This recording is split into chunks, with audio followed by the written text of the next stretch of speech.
Ons is vandag by die bekendstelling van JMC se nuwe produkte. So JMC was in Suid-Afrika. Hulle is toe eers land uit, maar hulle is nou terug saam met GAC in die Salvador Caetano groep. So hierdie is die splinternuwe JMC Vegas. Hy sal eers in April by ons beskikbaar gestel.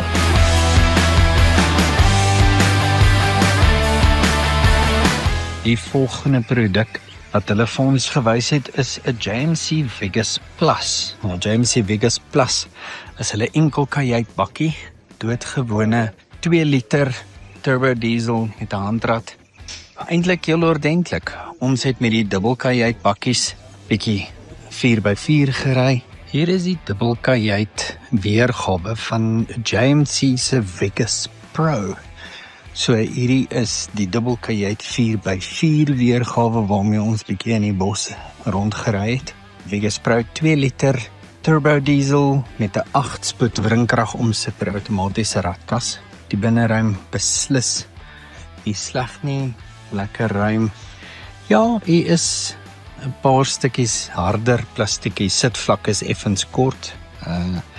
En ek sou graag die sitplek effens laer wou hê.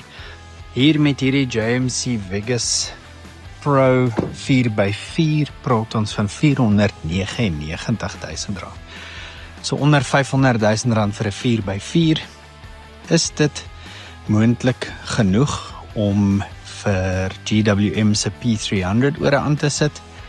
Ek sou sê die GWM se P300 is beslis 'n beter gehalte produk.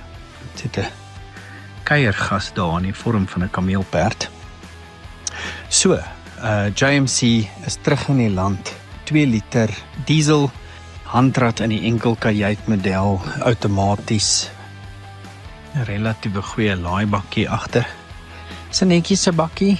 Dit is sterk geprys. Dit gaan interessant wees om te sien hoe hy maak in die mark. Sy ritgehalte is effens styf, maar dit is 'n bakkie.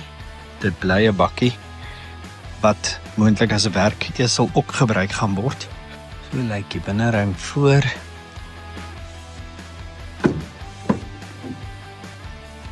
Die ruimte agter. Mooi sierwiele, paar verskillende kleure.